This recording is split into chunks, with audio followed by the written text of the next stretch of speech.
All right. So we're live on StreamYard. For anyone that jumps in, here we are getting set up. Welcome. Got some stuff to do today. We're getting more and more technical every time we come on. And so we're trying new stuff.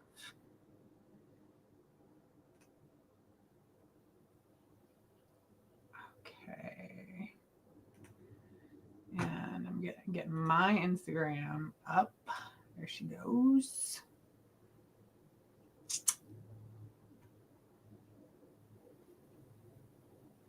Okay, I got my Instagram up. We got YouTube up. Facebook is up and running. And let me know if you need any help on your end, if I can possibly be of any help. We don't know. But I'm here for you. Thank you. I appreciate the support. Nope. That's not correct. Nope.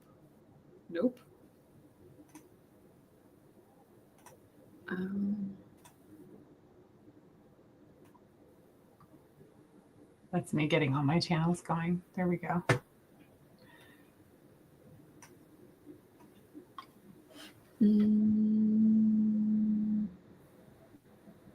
Oh, I think I have to do it from this. Okay.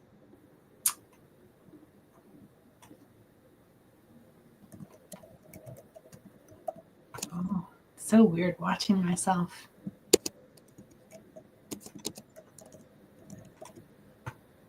Okay, for anyone that might be joining us already, thank you. Welcome. We're in the middle of getting ourselves set up here because we're both doctors, but we're not software doctors. No. We're not computer hardware doctors, even though, believe it or not, I have a degree in electrical science and I used to work on crazy computers, but like from the 60s. Like, I mean, huge. Anyone that was in the Navy or the Coast Guard knows about the Mark 92, knows what I'm talking about. My programs were input on reel-to-reel tape. And yeah, no shit. And we used a teletype to input, like an old school typewriter. So that's the kind of electronics that I am schooled in. I know a lot about. Yeah, not these. I'm going to try one more thing. All right. Add a title. Oh, okay. Yeah. That sounded good. Yeah. I see. I read the directions instead of skipping to the third step. So basically you took your ADHD and you put it in check. Damn it. We're getting tonight. Yes, we are. Oh, let's see.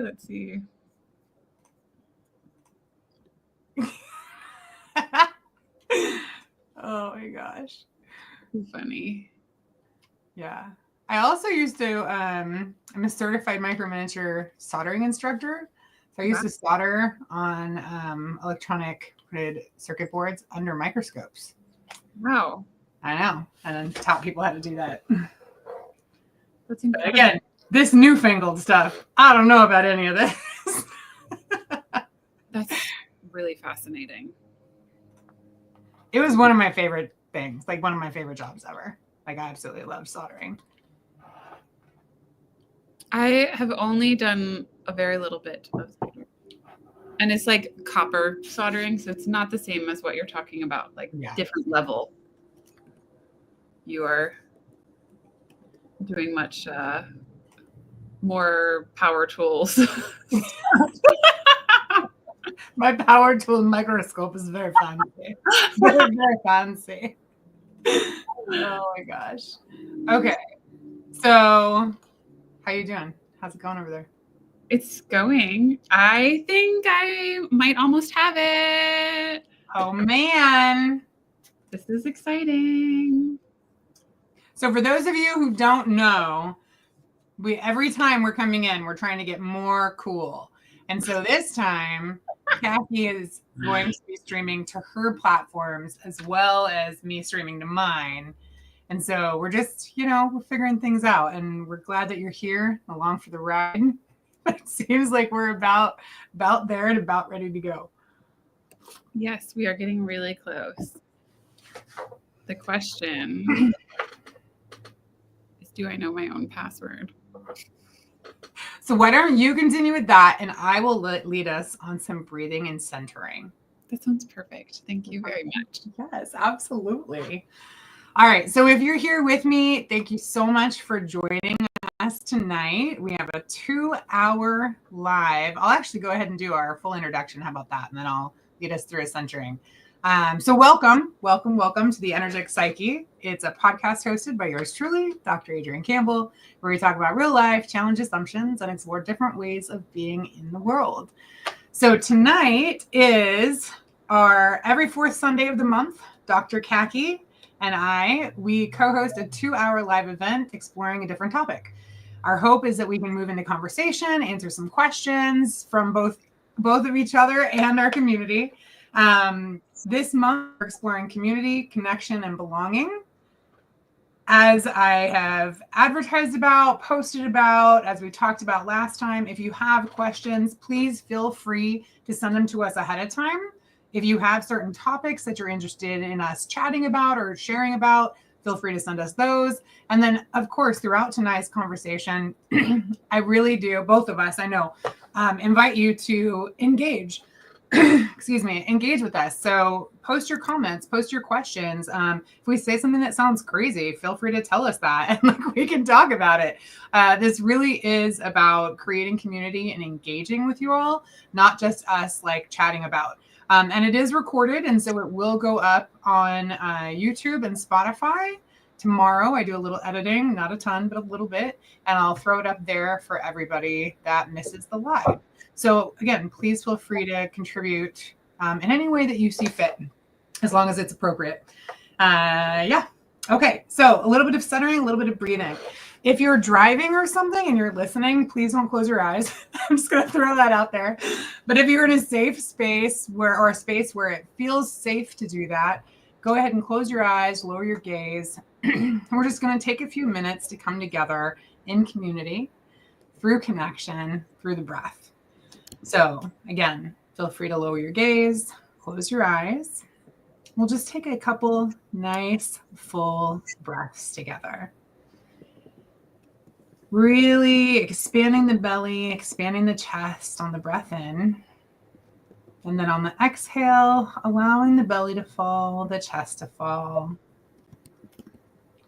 Another nice full breath, as deep as is comfortable for you.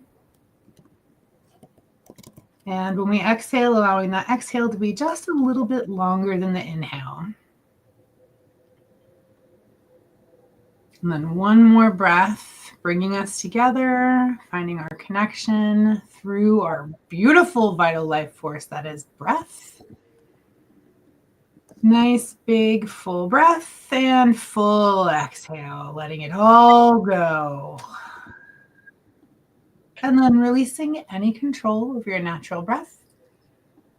Returning to a regular pattern of breathing when we're not paying attention or trying to control anything. And just finding yourself here with us together. All right. So, Cacky, how are you? You're still figuring things out? You look figuring things outy. Yeah. I think I'm going to stop trying to figure it out at the moment. I'll make you a deal. In the next couple of weeks, we will come together and we will pull around and we will figure it out together. Okay. I think I know what the problem is, but I just don't know how to fix it. So that sounds like a deal, and I take it. Deal. Got it. And then we just get to hang out more. So, that's cool. I'm in. Yes. Thank you for opening this space and inviting us all to drop in here together. I really appreciate it. Absolutely. And I'm excited for us to be back together again. So this is our second live of this year. We did, gosh, I think 5 or 6 last year, maybe 7 together. And then just decided we really liked it. Yes. And to make it a regular thing. And so here we are. So every month we do these 2-hour lives. Again, tonight is on connection, community, and belonging. And we come up with these topics basically like Cacky and I get together and we're like, what do you think the world needs to talk about right now? And I'm like, hey, how about this? And she's like, yeah. And then add this and blah, blah, blah. So that's where we landed, because honestly, the world needs this right now, but the world needs it always. Always. You know, and when we were going through like what specifically we were going to talk about in these different categories, one of the first things that came up is that we are like evolutionarily, biologically, genetically coded to connect and create community. It's literally in our DNA. It's who we are, the longing to be with others, to create a sense of safety, protection, and belonging is a huge part of that, right? That's the psychological component of, it's kind of the psychological component to, I think, the physiological part of it. And yeah, of course, because, hello, holistic. For folks who are listening, I just like interwove my fingers and was like, these are the same. They go together. Right. Because it's one big experience, right? And so like we like to break it down. Well, how about this? The Western model went on its like crazy rampage. Descartes, thank you. Cartesian dualism, split everything apart, decided mind over matter, blah, blah, blah. And now, some of the smartest of us are like, hey, this stuff doesn't really separate you guys. But we've been talking about it that way for a long time. And sometimes it's nice to break things into discrete components so that we can better see how they interact with each other.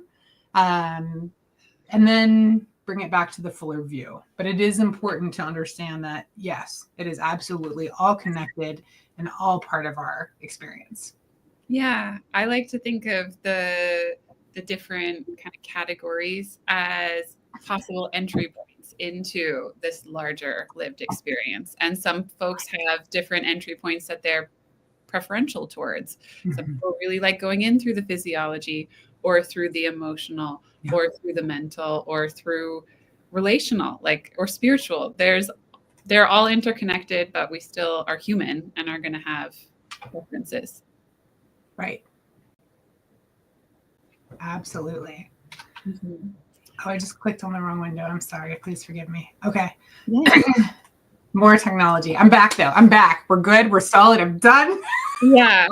Well, may I piggyback off of what you were talking about, that evolutionary impulse to turn towards and to connect with each other? Because the research on this is so fascinating, and drawing both from biology as well as anthropology.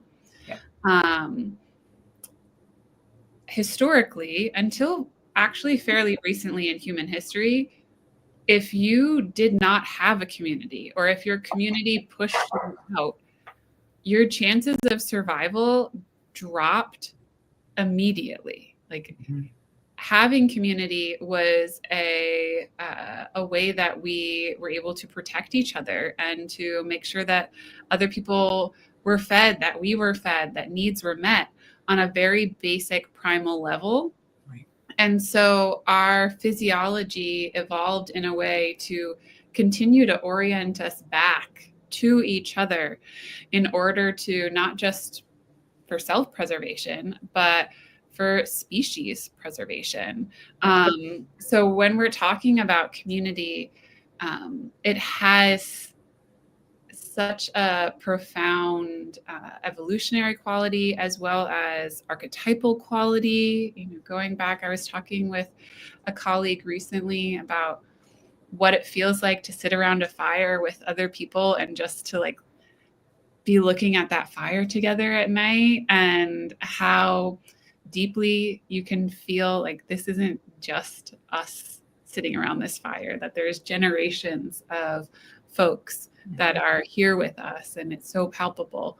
Yeah, because even in cities, right, they have these fireplaces, like on Manhattan balconies, 30 stories up, they'll have gas-powered fireplaces for people to gather around and drink their drinks. Like, it's not just like a in the woods nature type of thing. It is. It's an archetypal human thing. Yeah. Yeah. And I think part of that is this call to be in relationship, to be in connection, to be in community, to be welcomed and belong around the fire. Mm-hmm. Yeah. And you know, I kind of want to back up just a teeny bit, because it's like sometimes I think as like an academic, I get so excited about all these details, right? And like digging in those weeds, and I'm like, and what else is there? But from like a practical aspect, it's like, okay, so who cares? Like, why do we need to know like how we're archetypally connected? Why do we care about, you know, the fact that we're biologically created for connection? Like, why does this stuff matter? And I think it's important to understand that these types of things matter, because this is what's driving us from the unconscious mind, right? This is why we continue to move into relationships that may not be healthy for us. This is why we may be in relationship and feel all wrong, even though everything on paper is right. You know, and when I say relationship, I don't mean just romantic relationship, but like friendships, jobs that you take, right? Like, I think that one is very often a good example of, you know, it's a lot of money, it's in the perfect space, like it's the perfect job, it's got all the opportunities, but like I hate being there. And it's because evolutionarily you're drawn to connect, and everything seems like it should be working out, but it's not the right community for you. And that's where like the belonging, and we're going to talk about attachment styles and all of that fun stuff, right? That's where all that comes in. But I think it's important to understand why we talk about this and why it matters. It's not just fun academic stuff to like talk about, but these are your unconscious drives, you know, that put you in this situation. It helps you understand yourself better. Absolutely. And it has measurable effect on your health, on your quality of life. Being in community, being in regular connection with people you care about and who care about you is a massive predictor of life satisfaction, and that you will live longer if you have these relationships. There's also evidence that it can decrease pain, can decrease mental health symptoms, increase wellness, increase happiness, and even decrease inflammation in the body. Yes, absolutely. Absolutely. So, I mean, you know, this was a huge part of my dissertation research, right? My doctoral dissertation. Yes, it was about military and veterans, but it really was about human connection and how we connect at an unconscious level, and what our experience is like when we are separated from our community. And so the research really applies not only to veterans, but honestly, immigrants, refugees were another population that came up a ton in my research. And then on a smaller scale, anyone that's going from one culture to another, right? Because I was looking at transitioning out of the military from a communal culture to an individualistic culture. And I think that's one of the things, like I said at the beginning, we need this no matter what time of year it is, because in the US and a lot of the Western world, we are moving so drastically towards an individualized culture. And I think what makes it, in my opinion, worse is all this social media makes you think that you're actually connecting when you're not. It's like fake connection, which I think, like I said, is kind of worse. So yeah. Okay, we got a comment from Lisa. So Lisa is joining us from Facebook. Hi, Lisa. And she says, hi, ladies. So glad to hear you live. So glad you're here with us. And research on resilience in children totally supports what you're talking about as well. Yes, absolutely. community and resiliency is gigantic. It's one of the foundations of Veterans Yoga Project's work is community. So absolutely. Thanks, Lisa. Yeah. And going off of that too, adverse childhood experiences, there's been a lot of research on what's shorthand called ACEs. And one of the things that can be a significant predictor of resilience and of being able to adapt to those types of ACE experiences is that you have community. You have even just one person in your life that you regularly interact with who genuinely cares about you and that you care about. And we don't even have to have it be a human, although a lot of what we're talking about today is human. Having an animal companion also can have these profound effects, because community doesn't just mean people. Right. Well, and that goes back to kind of what we were talking about in the very beginning, is the biology behind it, right? So when we talk about the biology of connection, it yes, there's the more psychological side, which I think is where I would put belonging, right? And attachment styles and things like that, though there are physiological components to both of those. But talking about the way that the brain works and the central nervous system and vagal theory, right? We don't need to go completely down that rabbit hole, but you are the expert in that space. So if you'd love to, I will give it to you. But just realizing that we co-regulate each other. And that's a big part of like the work that I did around loss and grieving, is when you become separated from the person or people that you were existing with in close proximity for a long period of time, your central nervous system experiences a significant loss, right? Akin to death. And now it has to figure out how to regulate itself again, which is no small feat.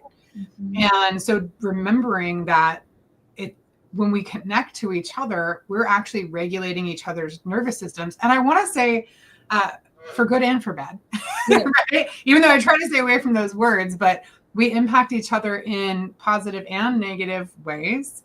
And so being mindful of that is really important, because I think we can talk about community and connection and belonging in a lot of really positive ways, which is what the internet mostly does.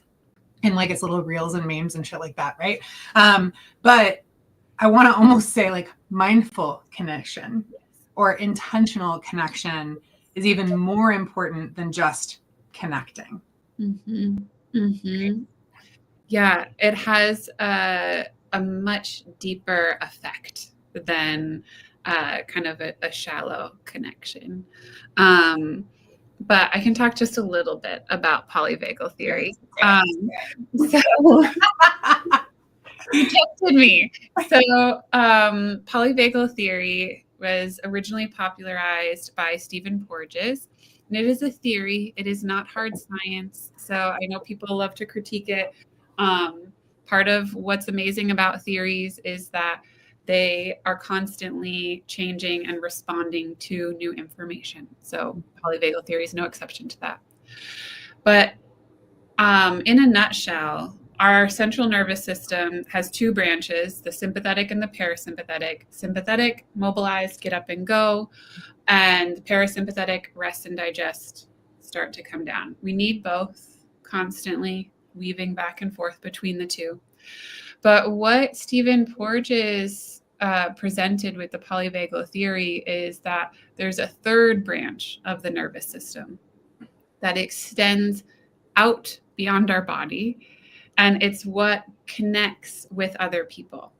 It's almost like this invisible web of tree roots or mycelium, if you can kind of picture that, where energetically we are connecting, we're syncing up, we're linking with each other, and having a profound effect, again, subconsciously, unconsciously, below our conscious awareness of how we are sharing information, nervous system to nervous system.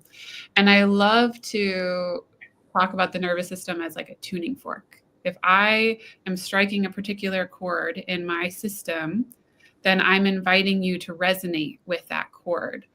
This is a lot of what therapeutic presence is when we're in a therapy context or a therapeutic context. But a really simple way to think of it comes from one of my very favorite poets, Andrea Gibson.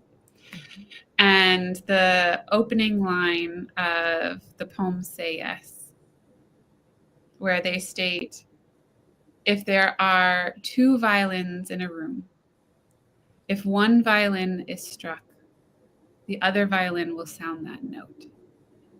And that is a big part of what polyvagal theory is. That's what this type of connection is, this resonance, this co-regulation that occurs between people, where it's not just me having my internal experience isolated from the rest of the world.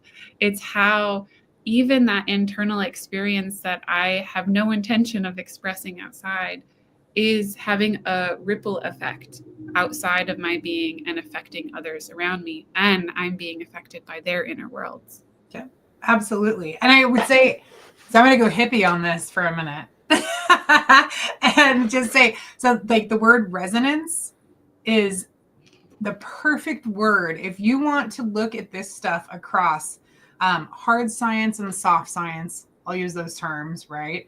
And even non-science, spiritualism, you will find that word in all three. And it will link different studies together that are similar and talk about the same things, but from different perspectives. Yeah. Dan Siegel, who is an expert in interpersonal neurobiology, he talks about resonance in a huge way, right? And how our brain chemistry and our neural synchrony, there's a resonance that we share there. And then we have the vagal theory, right? And then if I take it into hippie land, if we go over into the spiritual space, they're auras, man. Right? Like you're like the bioenergetic field. And I mean, you know, when I teach my Reiki classes or I teach classes about the energetic body, I talk about the fact that we're connected whether you like it or not. Like, I hate to break it to you, but if you want to try and ignore that, that's fine. But you're just doing yourself a disservice because you're not paying attention to the environments that you're putting yourself in and how they're impacting you, et cetera, right? It's like not looking at the food you're eating when we're not realizing that we're connected to everything that's around us. Yeah, that's such a great way to conceptualize it. And like in my private practice where I do somatic work, I'll often have folks come in and be like, I just want you to teach me how to regulate. I just need to be able to regulate myself. That will solve everything in my life. And I am very intentional not to buy into that need to self-regulate solely. There's certainly tools and a time and place for that. But as humans, again, how we have developed evolutionarily, biologically, socially, we co-regulate with what is around us. Humans, plants, animals, our environment. Yeah. Use your resources, man. Exactly. We're never regulating ourselves in a vacuum. It's always in relationship to all things. Well, and no matter how good you get at your own self-regulation, I'm going to say this for normal people, okay? Normal, not like Gandhi and all these beautifully enlightened beings sitting on a mountain and blah, blah, blah. But normal, everyday people who live everyday lives, all right? You can learn to self-regulate as much as you want, but you're still connected to everything around you.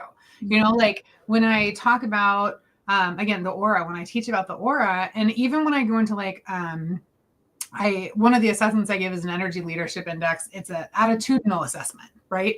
And it has 7 different levels and it gives you your average resonating frequency to let you know kind of where you're at. And one of the things we talk a ton about is like you have your average frequency for where you're at, right? But so does everybody else. And so if you're at like a 4 out of 7 and everyone you hang out with is a 1 or a 2, you're gonna be brought down. Like, so when you hang out with those people where you're just like, God, every time we hang out, man, you're just bringing me down. They like are literally bringing you down. Like, because you're resonating with them and you have to match, right? Like you find that space in between where it works, or you don't, and you stay here and they're down here and you're like, this is hard and weird. And they're like, what are you talking about? And nobody understands each other. But anyways, we all tune to each other and everything around us impacts us and matters. And so I just want to address a comment from Elliot. So he was talking about connecting with animals, right? And just kind of like echoing what we were saying. And he says animals and children are so much more kind because we haven't beaten them with our cultural ideals. Yeah. And animals, and that's like the vagal theory. I love that it brings in animals. It's not just about human connection, but recognizing that animals do co-regulate with us. And I thought it was interesting. I actually got to see Stephen Porges talk, which I don't know, were you at the USABP conference at Pacifica? Yes. Yeah. I presented. Okay. So that's where I was there. I presented there actually. Well, it was a poster because that was back when I was like a junior academic. Anyways, but I met Stephen Porges and I fangirled so hard. It was like kind of ridiculous. It's just silly. But his talk was awesome. And I always tell people like his books are really difficult to get through because he's not only like academic and psychology speak, but he's a scientist, like a legit scientist. So his books are like, they're difficult. And they're, yes. Even for me, I'm like, I got to read that again. Maybe I'm going to draw a picture for that one because that one was real hard. No, but anyways, they are difficult. But if you can watch any of his video courses or his YouTube videos or anything like that, he is such a great speaker. And in that talk, one of the things he really spent a lot of time talking about was animals. And I thought it was interesting that he said that dogs have the highest rate of co-regulation with human beings out of any other domesticated animals. And it just made so much sense to me. I mean, I was a cat person my whole life until 7 years ago when little Miss Haley showed up. And the connection I have with my dogs is so different than my cat. Like, it's absolutely incredible, and I think that's a big part of it is that we co-regulate each other on a higher level. Have you seen the documentary, The Psychology of Dogs on Netflix? No, it probably will make me cry though. Oh my gosh, please watch it because it goes into a lot of the science of how dogs evolved in parallel to humans and the brilliant ways that the species of dogs adapted in order to really sync up with our nervous systems. And also, like the puppy dog eyes. Yeah.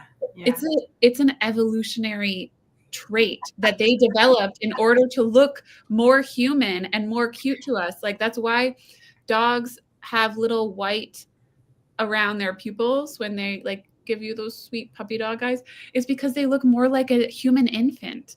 Oh my gosh. It's so cool. Like, I don't know a lot of the science behind it, but there's evolution, right? Because so that's the perfect example of like their evolutionary biology keeping them alive longer by putting them in community with us, right? Yeah, it's just wild. Yeah, so animals are huge when it comes to co-regulating too. Like at the end of tonight, we're going to make sure and go through like the practicals of how do we create community. We're starting with all the science stuff because we're nerds and it's fun and we like it. So I hope you do too. But by the end, we definitely want to get into the practicals. And that's one of them is spending time with animals and pets. And I'm also going to say animals you love, as weird as that is, because, and this is why I'm saying it. So I have 2 dogs. Everyone that knows me knows this because they are my children.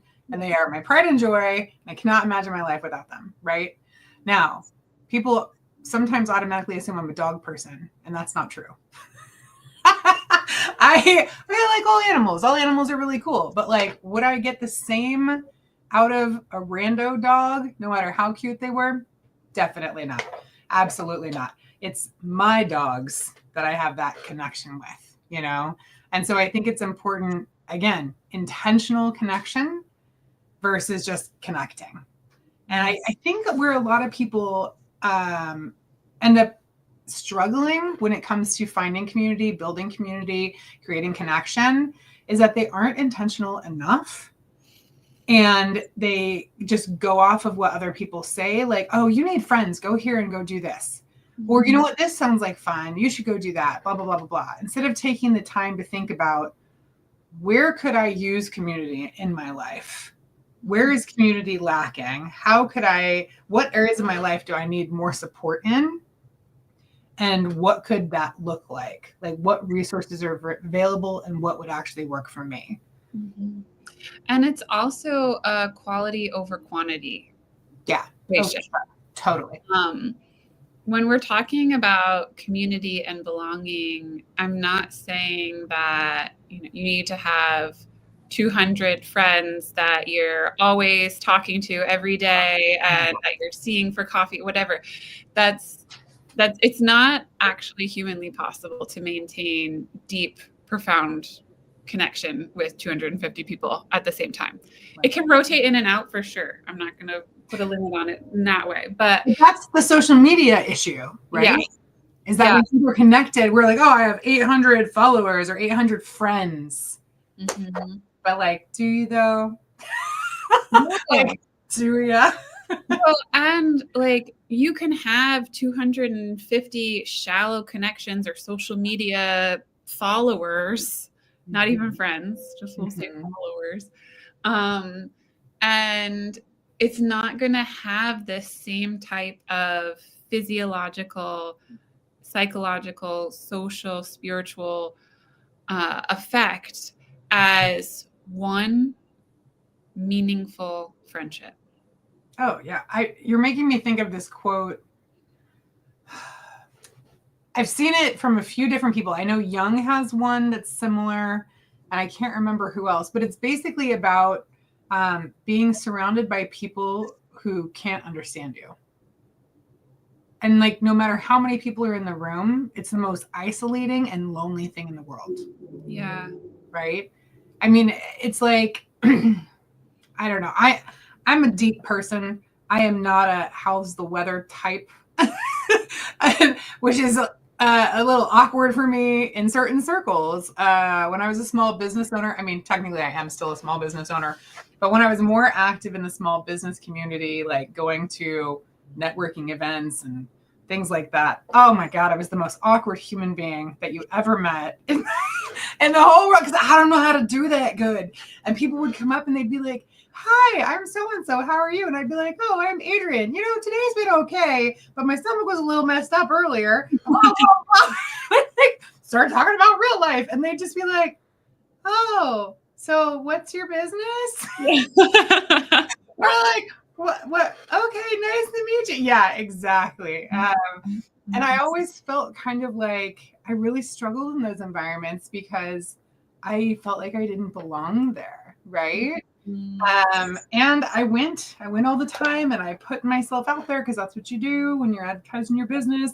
But now that my business has a different lean or shift, my communities are different. And I still have moments of like intense gratitude and just like shock and awe sometimes.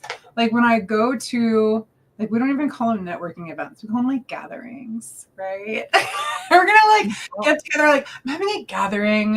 I just thought you would like to meet these people. And like everyone's like therapists and yoga teachers and wellness practitioners of whatever types, right? And we come together and it's like, how are you? And people like, that question is like deep and sincere, you know, and I'm not judging business stuff, so don't get me wrong, y'all. But it's just about like finding your community and your people. And so when I answer in Adrian, ease, it's like, oh, and they're right there with me. And then they share their stuff. Yeah. And so being intentional with the groups that you choose and the communities you move into affects the way that, and this goes kind of how we were talking about belonging, the psychology and the physiology comes together.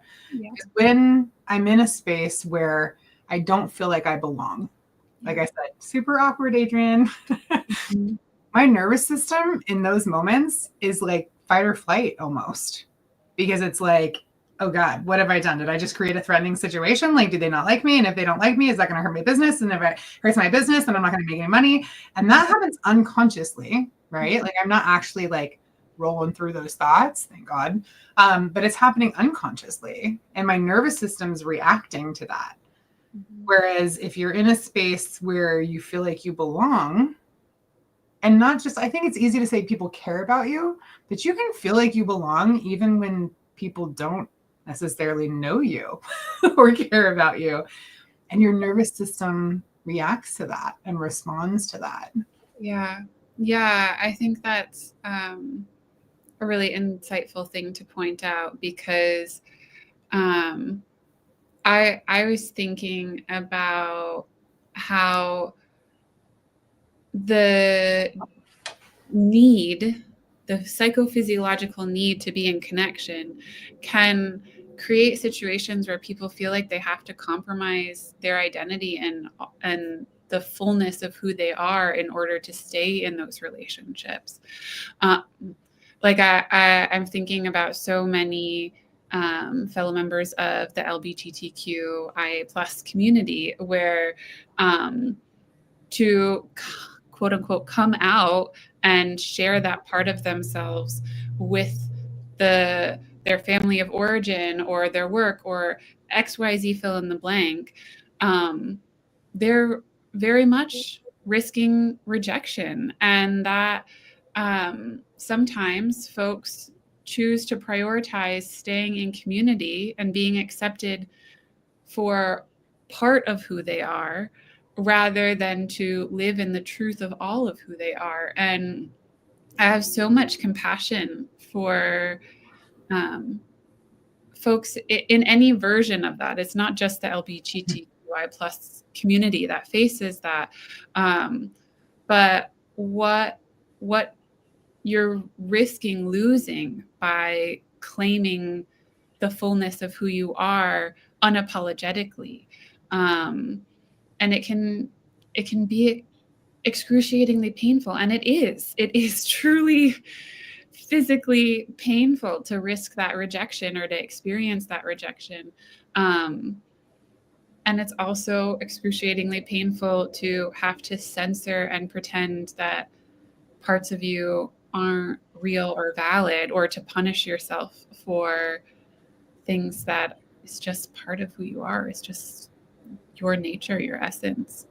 Yeah. And when you're doing that, and I'll speak for myself, it's identifying and valuing those parts of you as less, right? Not worth the risk, the effort, etc. And again, no judgment. It makes me think of like, so in my business, I come from a super technical background. And even now, my academic work is with military and first responders. Mm-hmm. And I'm always concerned, not like high level concerned anymore, but it's still always there that like someone's gonna, from the academic side of things, is gonna see the hippie side of things and think I'm a quack. like true story. Like that's one of my concerns. So I have 2 separate websites, right? And all of that jazz. But once people meet me and we talk and stuff, it always comes together. But it took a long time for me to get to that space where I can even chat about it, because it's not seen as being as credible, right? Mm-hmm. But what I found in my work is that through owning all of me and all of my strengths, I am able to help people more than if I only use one, you know, like I legit was just thinking about this morning. I'm not even kidding. Like one of the things I do is aura paintings. Like I can see images and shapes around people sometimes when I talk to them, if I'm intentional. And it's so a hippie thing to do, right? I mean, like that, it doesn't get more hippie than that. I see things. Yeah. You know, and I talk to rocks too. But anyway, and I'll tell you though, like I've done these aura paintings and readings for people, and I always end up coaching as part of it because that's who I am.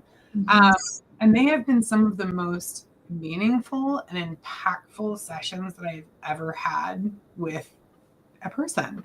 Like they're just so beautiful and so deep, you know? And I love them. They're fun. Like I really enjoy it. And it's easy because it's who I am. Right. And so I don't have it on my website. I don't share about it. I do it once in a while at an event or something. But it's a part of me that I am, you know, nervous about putting out in the mainstream. And then here I am live telling everybody about it. Here it is. But, you know, it really is about accepting all of ourselves, and it starts with us. But I want to say that being in relationship with others has a huge impact on that. Yes. You know, I hear, and I'm sure you hear it too, I hear a lot of people who are like, I just need to back away and take care of myself. Yeah. I just need to isolate from everybody. And I keep seeing this shit on Instagram and it's pissing me off. But I keep seeing these like ads, and I've seen like 7 different ones from different companies that are like disappear in 2025 and return as blah, blah, blah. And I'm like, stop it. Stop telling people to disappear. Like, knock it off. Be present, y'all. Present and connect with your communities. Because sure, I'm all about taking time to yourself and working on yourself. But I think that like we can learn so much by being in relationship and community with people that are healthy for us. Yes. Yes. Thank you for sharing about your aura paintings. I feel very privileged to have to do one of those with you a while back. Yes. I know. I still owe you your full painting too. I'm aware. It's in there. It's in there. No, but I do think about some of the things that came up in that like fairly regularly. So thank you again for that. And I'm also, there's so many things that are popping up for me based off of what you were sharing. Marion Woodman, Marion, talks a lot about how from a Jungian perspective, self-individuation, you know, becoming the highest and best version of yourself is kind of the nutshell version of what that means. You can only get so far in your healing journey in becoming all of who you are, the best version of who you are, doing the work alone. Yeah, right. That Marion was a huge proponent that this work needed to be done in relationship. And she talked a lot about romantic relationships, but it's not limited to romantic relationships by any means. Being in relationship is going to show us different sides of ourselves. We're going to see ourselves through the other person's eyes. We're going to bump up against parts of that person that might be in conflict with parts of us that we didn't even realize were there. It's one of the most profound practices of self-inquiry to be in relationship, which sounds a little bit hypocritical, but if you're doing it intentionally, right, that is what is possible. Yeah. And that's, I mean, intentionally, and you have to, I think, have a certain level of self-awareness. Yeah. And oh my God, courage. Like, definitely courage, because I think you can be in a relationship and do a lot of reflecting on your own, but it's having those difficult conversations that really like add to the growth. And I mean, I will say being in relationship, for me, my growth is like exponentially faster when I'm in relationship with somebody. And I mean, even my roommate, right? Just coexisting in the same space together is huge. And, you know, I think it's important too, when it's somebody that you actually like care about, that, yeah, I'll just say care about, right? Whether romantic or not, because the way you impact them matters. Yes. And I think that's where a lot of the growth opportunity comes from, is, you know, wanting to find that best version of yourself. Or I've also heard your favorite version of yourself, right? And becoming your favorite version of yourself, which hopefully is a loving and kind version that also takes no shit. Okay, but anyway, yeah, you know, and so relationship is, and community is not just about support, but about growth. Yeah, and it does take risk. Like you're talking about, you have to be courageous. And I know at different points in my life when I have found community, it has been really hard to imagine that there's community beyond this particular experience of community that I'm having. I think back particularly to my undergrad experience when I was studying at Lesley, and I found this group of kindred spirits, and it was one of the first times that I had felt that type of belonging to a group, and just, you know, unconditional acceptance and celebration and mutual support.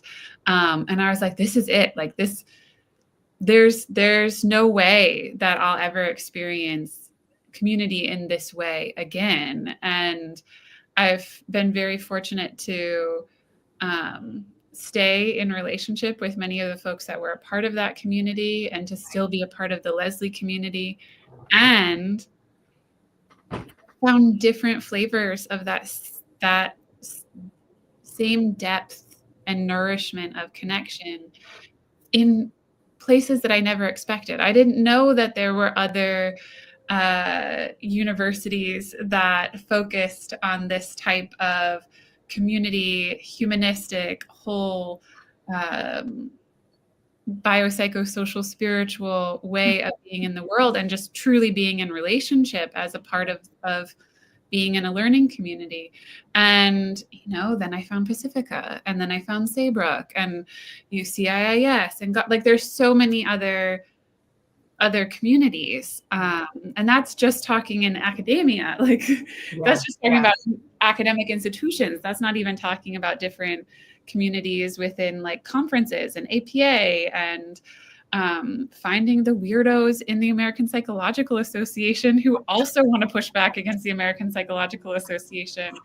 And then in creative ways, like it can be really hard to put yourself out there and see, is this going to be a community that I feel a part of? Because you are risking rejection. You are risking physical and psychological pain. You might be risking embarrassment or shame. All of those things are real and valid. And there's also ways of supporting yourself and each other through that. Well, and I think, so many times, yes. And this is where I think it's really important to honor who you are. Because the right people will find you. It's like when you raise your freak flag, it lets them know where you were at. Right? Like, I'm over here. Come be with me. And if you don't raise the flag, they never know you're there, you know? What was I going to say? Darn it. Well, like I almost didn't get hired for a job once because they found my Reiki website before they hired me. And it was a very, I won't name any names, but it was a very serious job. Very, very serious. And the HR manager told me like 2 years after they had hired me and I was doing a great job, blah, blah, blah. And he was like, yeah, by the way, I almost didn't hire you because I saw all that weird hippie crystal stuff and blah, blah, blah, blah. And I was like, wow, like, that's totally illegal, right? And he was like, what? And I'm like, yeah, that's discrimination. Like, just so you know, HR manager guy, like that's a thing. But I had crystals in my office and stuff. Not a lot. I had a couple, right? Mm-hmm. And people would come in, and sometimes like people I never thought in a million years would be into that stuff would be like, oh, is that a carnelian? And I'd be like, what? Yes, it is. They'd be like, oh, that's really cool. Blah, blah, blah. You like crystals? And I'd be like, yeah, and then, or someone walk in and be like, so I heard you teach Reiki. And I'm like, yeah. And they're like, yeah. So, I mean, one of the things I went through coach training, like, gosh, back in 2011?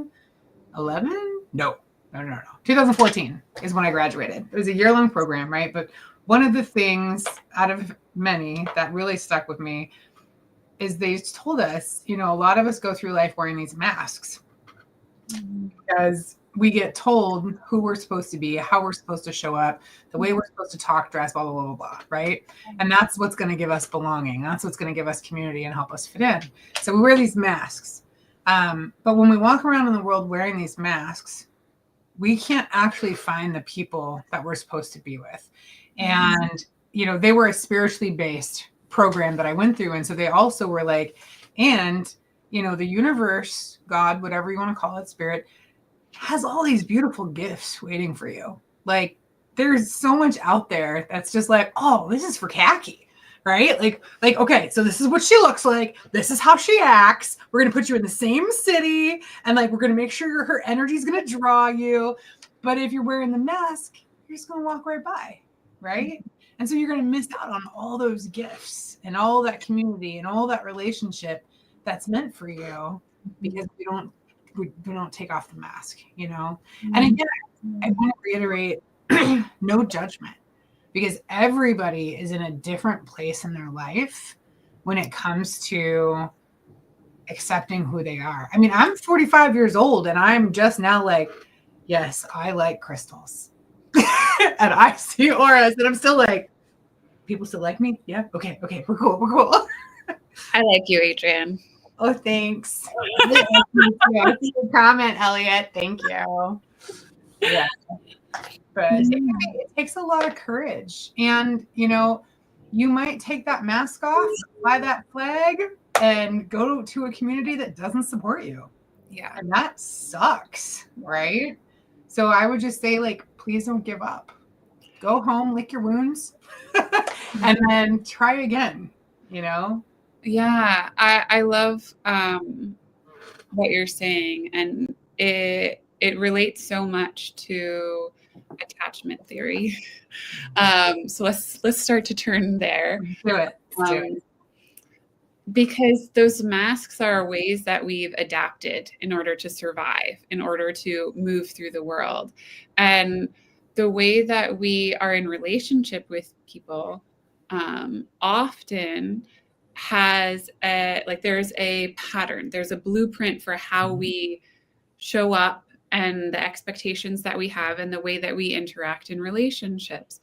And that's one way of understanding attachment theory. Attachment theory goes back to Bowlby in like the 60s, I want to say. Long time ago, but still valid. Very valid. And if anything, the research has continued to become more nuanced and further developed over time. But it's important, one of my attachment mentors is Dr. Diane Poole-Heller, and she doesn't talk about attachment styles. She talks about attachment adaptations. It's how we have learned to navigate the world, oftentimes based off of our early relational experiences with caregivers. But it's a very plastic part of our being that is constantly changing and evolving based off of new information coming in about different relationships that we have. So it can change, which is one of the really exciting things about all of the attachment research, is it can change. Well, and they didn't figure that out until the last couple decades. Yes. Yeah. Very forever they were like, well, you're just broken. Yeah. Yep, that just sucks. But yeah. You have disorganized attachment. Okay, good luck. You'll never have a healthy relationship. Sorry, buddy. That's not true. That's not true. Not true. It's not. And I say that because I think there's a lot of people who like read research once and then they like stick with it. Right. Mm-hmm. But no, like what you're saying is absolutely true. In the last couple, I say the last couple decades because I don't know the real date for sure, but it's in the last couple years. Yeah, in the 90s, I would say it started to take hold in attachment literature more prominently. But yeah, your attachment adaptations can and do change. And part of why that's possible is because that evolutionary psychophysiological foundation that we always have this impulse to stay in connection. Mm-hmm. The foundation of our attachment system, below any other adaptations that get layered on top of it, is a secure attachment. That we have that, everyone has secure attachment within them. There's 3 other attachment adaptations, prominent ones, that are covered in the literature. But it's important to also understand that no one has just one. We all have all of them to differing combinations and show up in different relationships. But underneath everything, at our very core and foundation of who we are as humans, is that secure attachment. And we can always find ways of supporting and cultivating greater access and capacity to be with that secure attachment, regardless of the other attachment adaptations that we have taken on. I just want to call out what those styles adaptations are, just so that for people who are listening or watching who are not as read up on this stuff as we are, know what we're talking about, because it's all over social media. And I have conversations with people, especially recently, a lot of like, oh, I'm an avoidant attachment. And oh, I'm an anxious attachment, and blah, blah, blah, blah, blah. Right. And I think what you're saying is really important, because just like with Myers-Briggs, we get the 4-letter acronym and we label ourselves. Oh, yeah. I'm an INTP, or I'm an EFTJ. Right. And it's like, no, like these are patterns of behavior, like, or in Myers-Briggs, it's natural preferences, right? But these attachment styles or adaptations, I really like that term, by the way, yes. Can change. And they are things that they're patterns of behavior that we've developed over time, often reinforced unconsciously, right? So bringing awareness is always the first step. So it's anxious avoidant, anxious attachment, avoidant attachment, anxious avoidant, and what's the other one? Disorganized. Thank you. Disorganized attachment. And if you want to know what all those are, go look them up. We're not going to get into the weeds tonight, but I just wanted to call them out so that if you see these pop up on social media, take a minute. Yeah. If you notice those behaviors in yourself, which you might be like, oh my God, I'm both, or I'm this and that. Right. Because we are these complex, beautiful human beings. Yes. And you can heal these things. You absolutely can heal them through being in healthy relationships with other adults. Like, you are not just stuck in this space. But again, like, the first step is bringing awareness to it. And I will almost guarantee you, when you start to see these behaviors in yourself and then you take a look back, you're like, oh, shit. Because you'll start to see patterns where they've shown up in your relationships over and over, and not just romantic, right? You might even see patterns where they show up in communal relationships and different types of groups that you decide to connect with, right? So again, this brings us back to being intentional in your connections, your relationships, your friendships, making sure that that connection is going to be one that's healthy for you and is helping you grow. Mm-hmm. Yeah. maybe if folks are interested in knowing more about the 4 different adaptations for attachment, maybe you can let us know. Maybe we'll do that for a future month. Oh, yeah, that too. Anything you guys hear us talk about that you're like, that. Yeah. I want 2 hours of talking about that. Yeah. Please write a comment, send us a message. Like, we're here for you guys. Granted, we're here listening to ourselves talk to each other. But we are literally doing this for you and us. Like, we're trying to create community. So we want your input. Yeah. Good job, Dr. Cacky. One of my specialties. Community is one of my specialties. One other piece about attachment that is related to this community piece that I want to bring in. One of my other somatic experiencing and dynamic attachment repatterning mentors is Allison Hellquist. And she often talks about how our perception of our relationships and what's happening now in our relationship is there's some varying numbers in the research, but something like 20% what's happening now, 80% are past experiences being projected onto the now. Yeah, totally. And so particularly when you are in relational conflict with a friend or a loved one or a community, whatever it is, it can be very helpful context just to pause.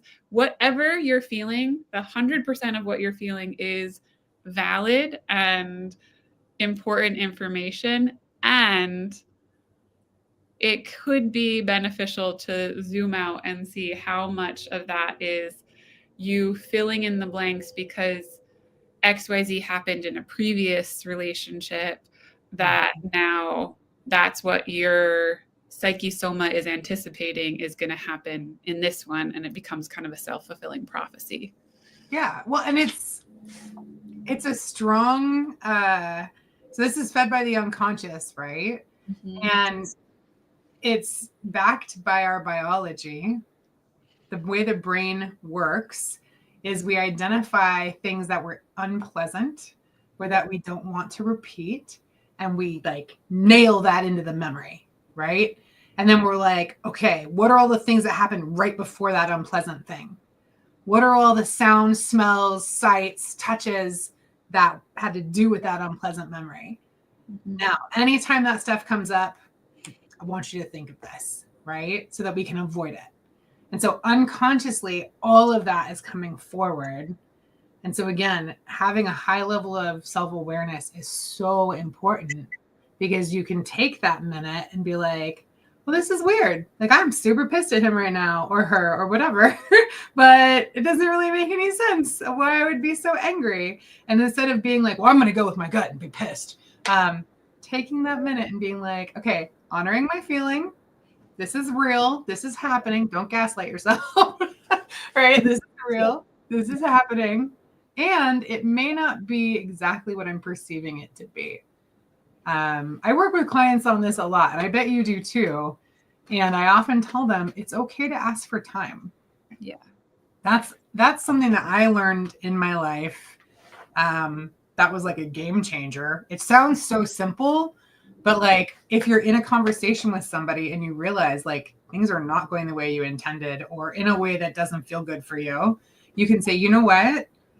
This is not working. Like, can we just pause this so that I can regroup and start again in like an hour, or tomorrow or whatever? We can do that. It could create a much healthier outcome for everyone involved. And I'll just put out the invitation, particularly for my anxious attachment beloveds. When people ask for space or put up a boundary, give the space. It's okay. It's okay. I mean, maybe they are, but it doesn't necessarily mean that they're mad at you. Right. Yeah. Like, it's okay. It's okay to let people have space. It's necessary and important if you want to stay in that connection to allow for that space, because that can be its own dynamic that often plays out. So I just want to name that part of it too.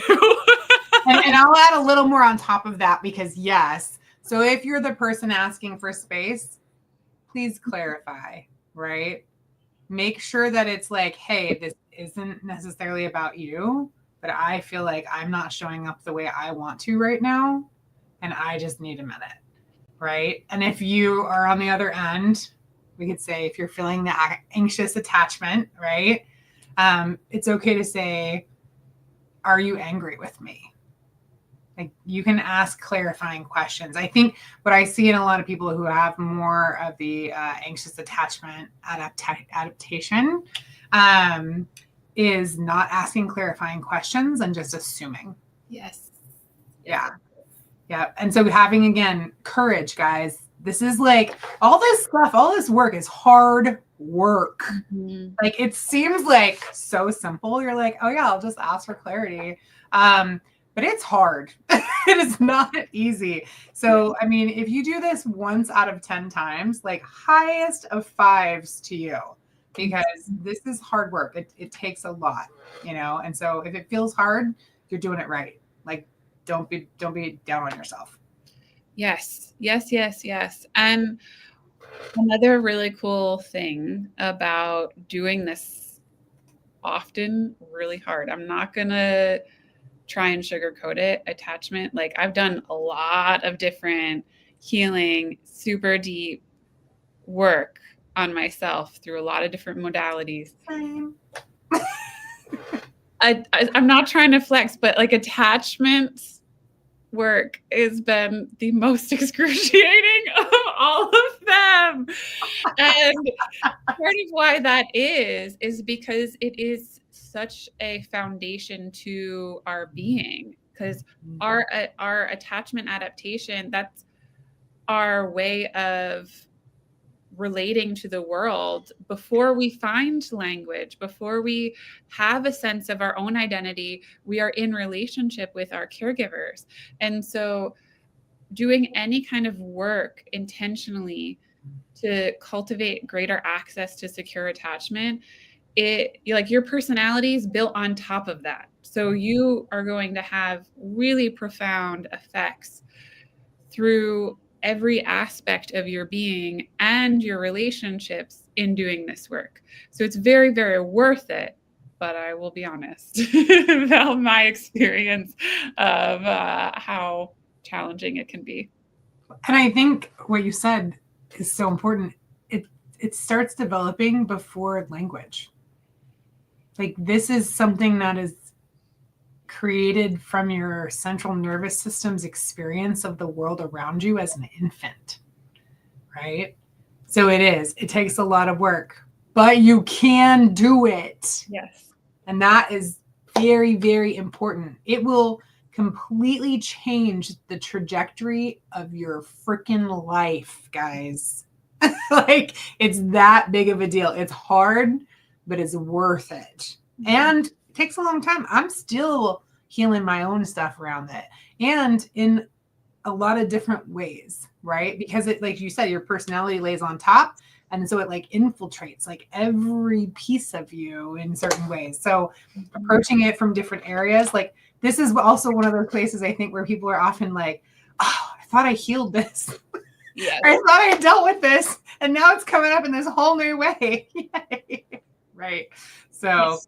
Patience, courage, take care of yourself if you're working on this, and have grace. Give yourself grace, guys. Yeah. And remember that you're not doing it alone. Like, specifically with attachment work and community work.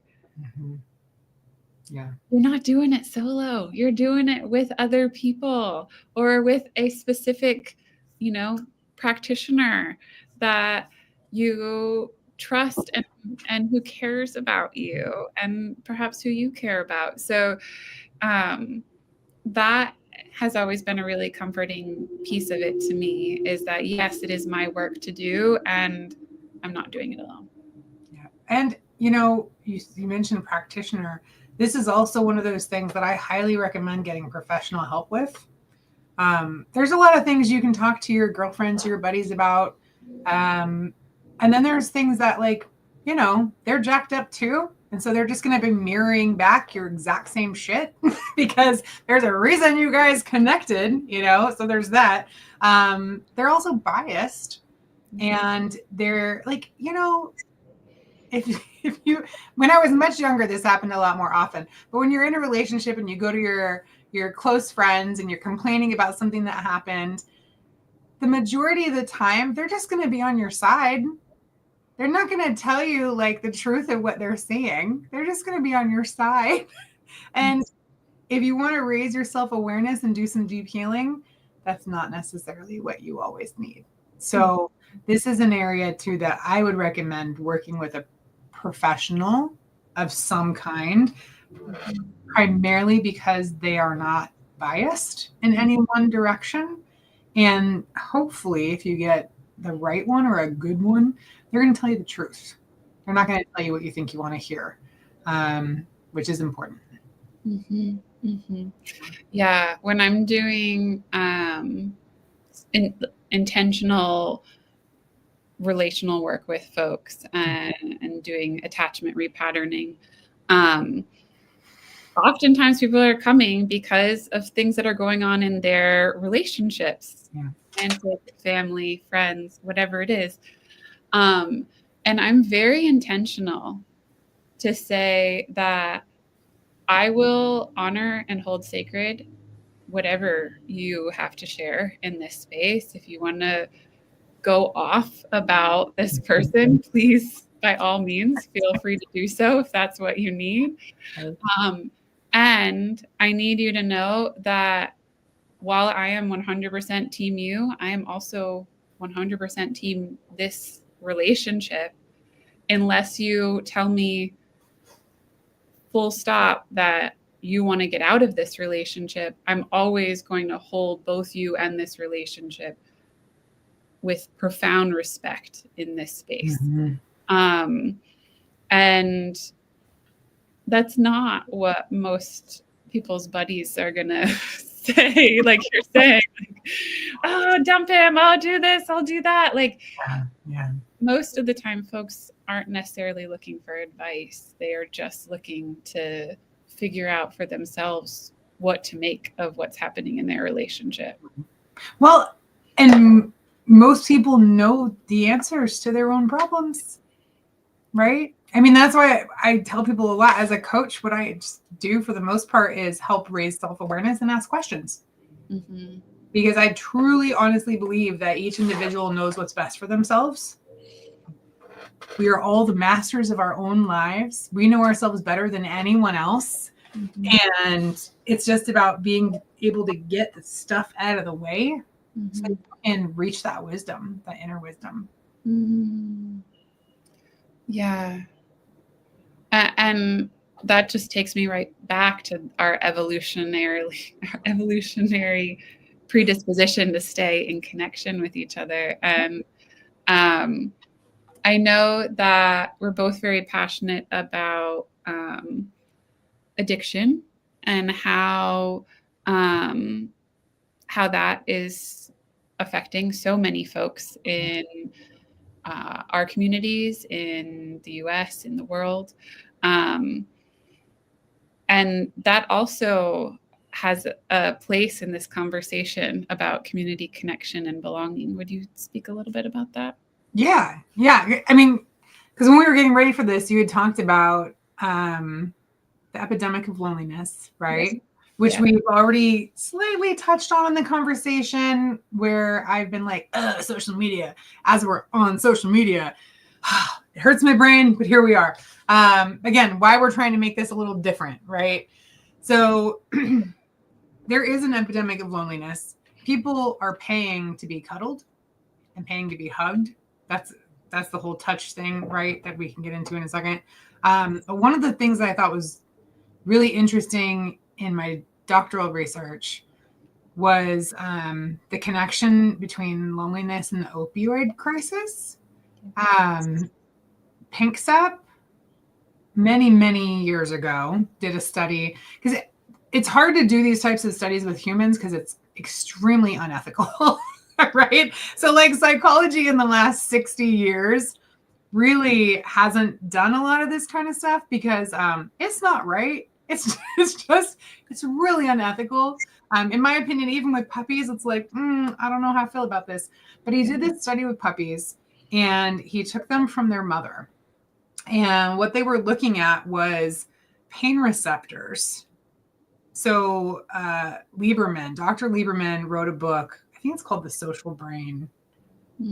Oh, I can't remember. But it's Matthew Lieberman. It's a great book. And he talks about how social pain registers in the exact same area as physical pain in the body, right?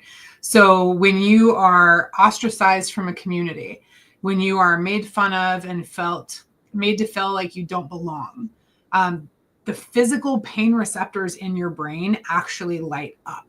And so you're experiencing that social rejection the same way as if somebody like broke your arm. Okay.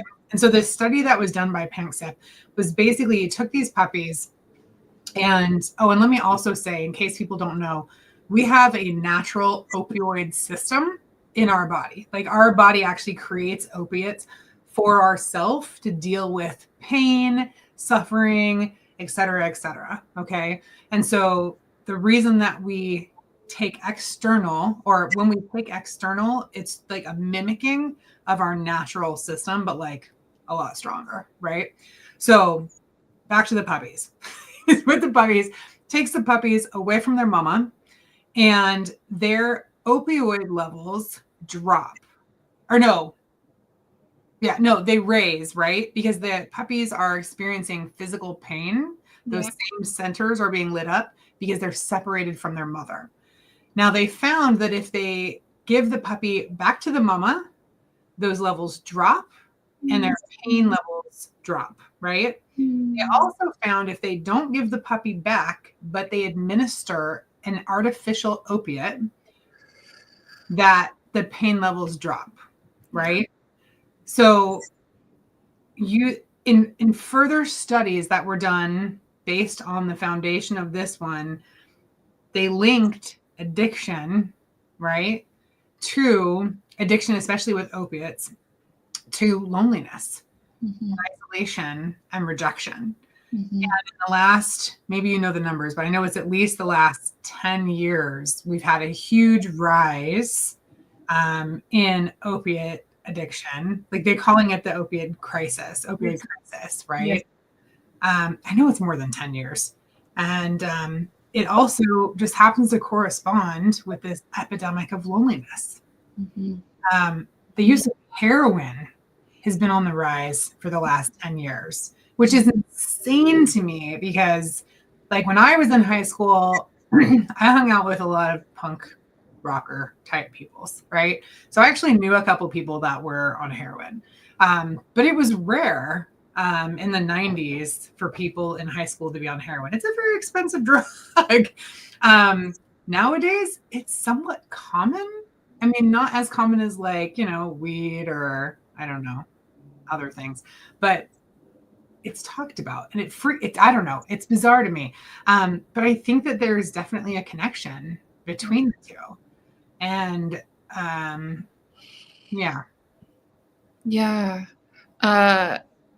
Jahan Hari wrote a book, Lost Connection, and he goes into a lot of what you're talking about. And his whole thesis, the conclusion that he comes to after doing all of this research on addiction, is that the opposite of addiction is not sobriety. It's not the absence of the substance. It's connection. Right. Give the puppy back to their mom. Yeah. And, he talks about another study, this one with lab rats, and there's the rats that are in a maze with like no stimulation, and they're given two different water feeders. One, just water. One, water that's laced with an opiate. And then there's another set of lab rats that are put into like rat paradise, and there's other rats for them to play with, and there's lots of like toys and different food and like things that are going to be like really exciting for rats. Apparently rats really like to drive like little cars. I've seen TV shows or movies. Here's the thing. And then they're also provided with the 2 different types of bottle feeders, the plain water and the water laced with the opiate. And the rat that's alone with no stimuli is much more likely to choose to drink the water with the opioid in it, often to the point of overdose. Yeah. Whereas the rats in like rat heaven, Disney World rarely, if ever, drink the water that's laced with opiate and have this like wonderful and fulfilling life. And so it obviously, again, it's not ethical to repeat that study with humans, but I think inadvertently we're doing that to ourselves all the time because people are isolating. And when you're in pain, certainly there's a time and place to like retreat and lick your wounds, like you were saying.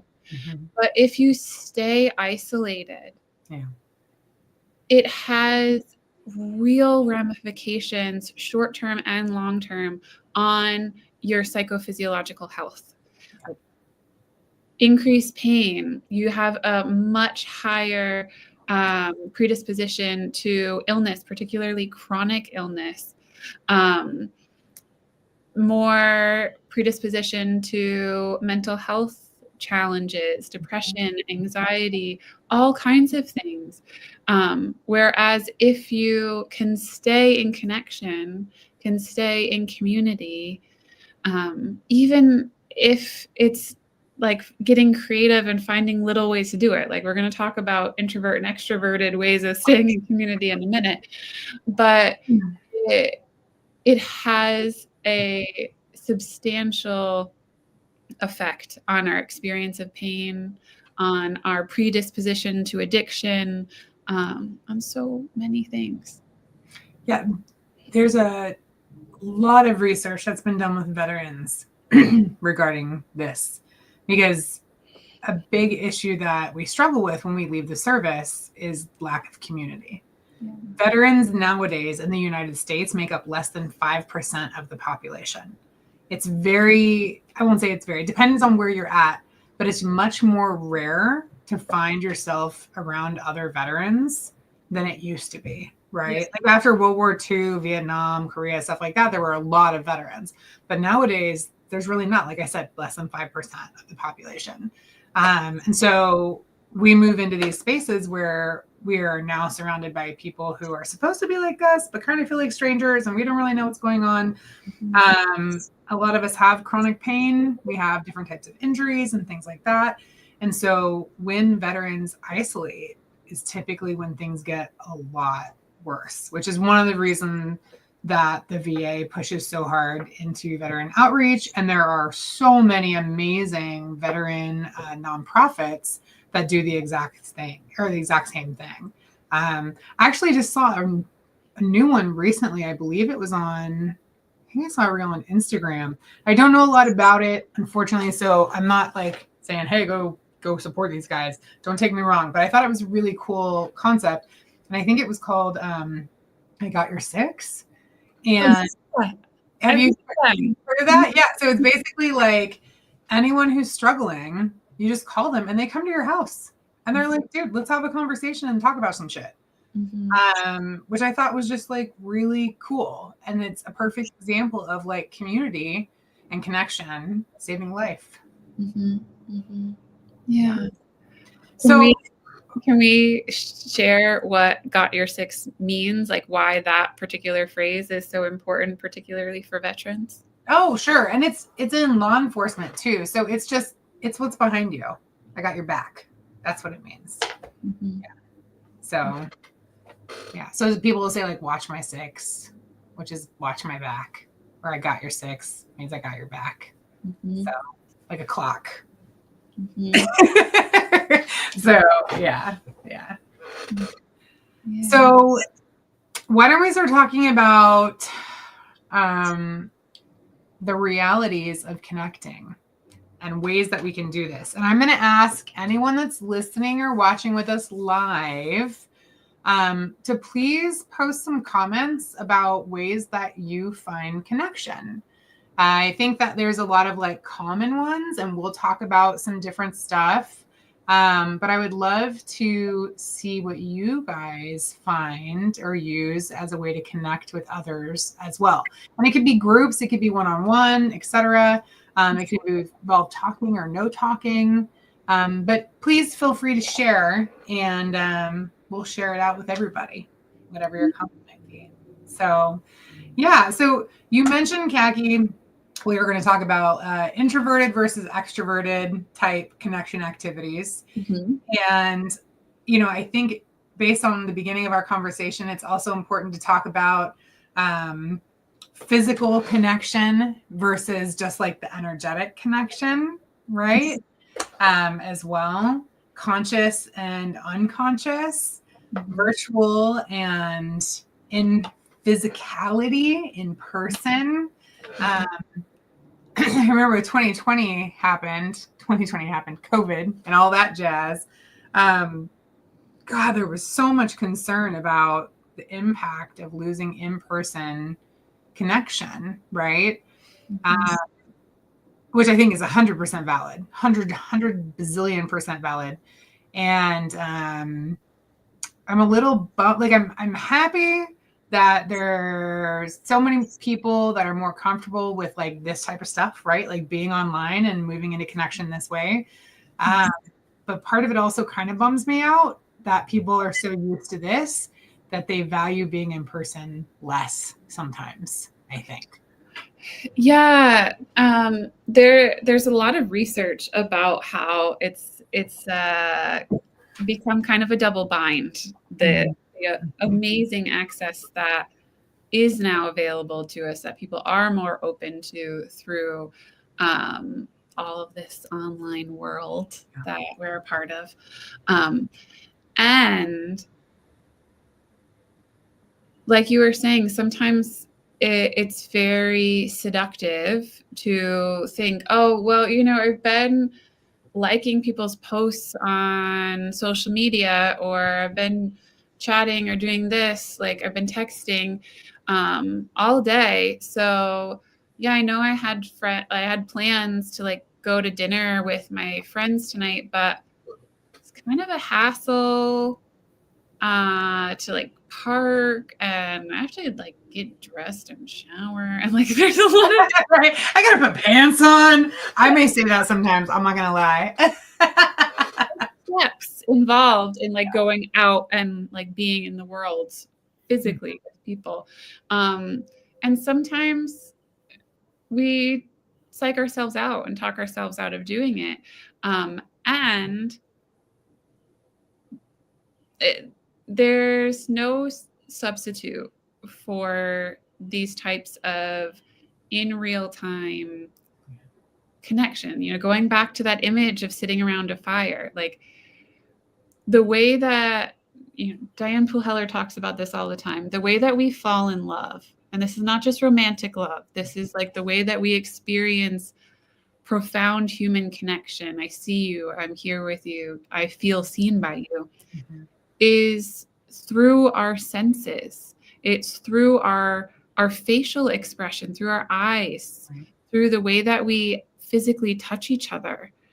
And we can do some really amazing things virtually.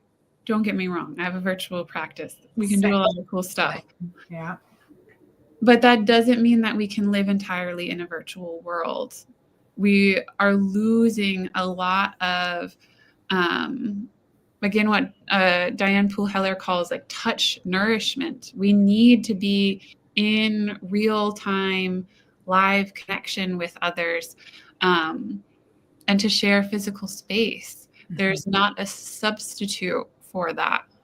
Yeah. And I think like what you just said is sharing a physical space. Touch is not always necessarily about literally touching another person or them touching you. Yes. And remember that bioenergetic field that we were talking about? Just sitting next to someone and sharing space with them, you are touching, right? And so moving into in-person live events allows your nervous system, your entire biosphere to connect with others. And so virtually, I think psychologically, mentally, we're here, we're engaged, we're connected to each other. But I think the body connects better when we're literally sitting next to each other, or at least it can connect at an unconscious level. Yeah. Without any intention put into it. Yeah, it's different. Yeah. It's a different type of connection. And yeah, it takes a different type of intentionality to drop into that type of social engagement over distance. But I also love that you named that being around people, you don't have to even be talking like that. Some of my favorite times hanging out with people is just like literally sharing space, like just sitting next to each other, even if we're reading different books or doing different things or whatever, just like sitting in silence with another person can be so nourishing and so wonderful and can have such a deep co-regulating effect. Certainly there's time and space for talking or to being in groups, but different people are built in different ways. Sometimes just one-on-one connection is as much as folks have the capacity or preference for. And then, our very extroverted folks who want to be in large groups with a lot of people interacting with a lot of different interactions. Well, and I'll say as an introverted extrovert, right?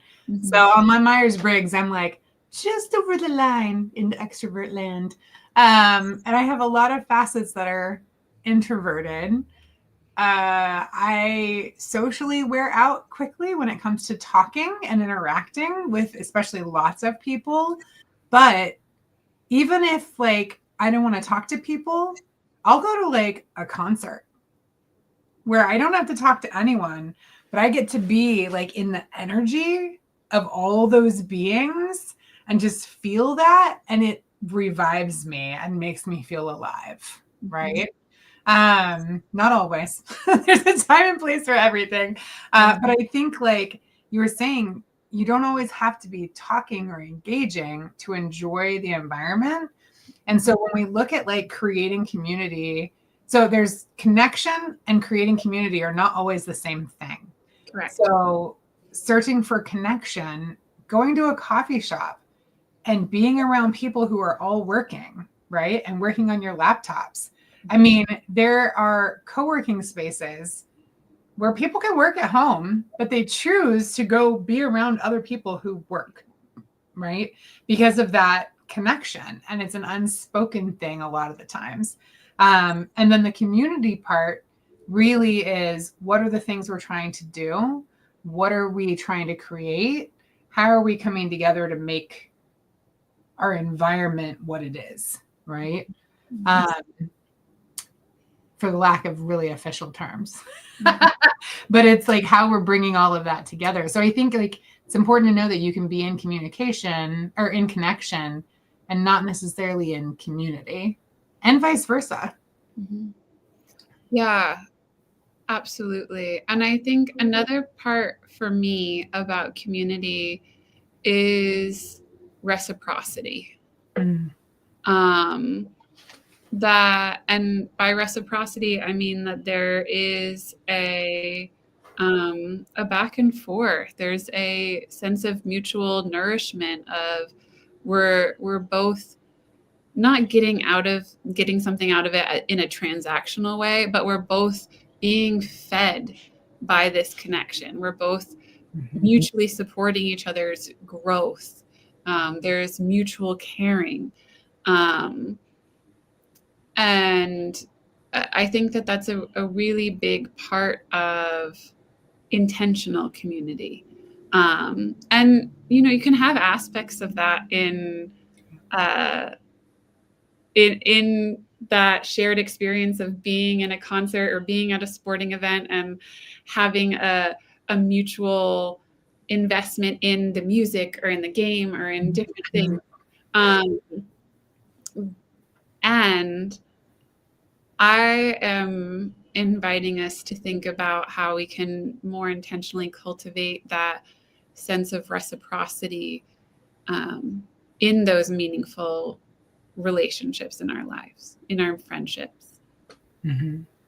Yeah. So let's go back to the practical stuff, right? What can we actually do? So if we want to connect to others, if we want to be in community, right? So let's start with stuff that's more introverted oriented.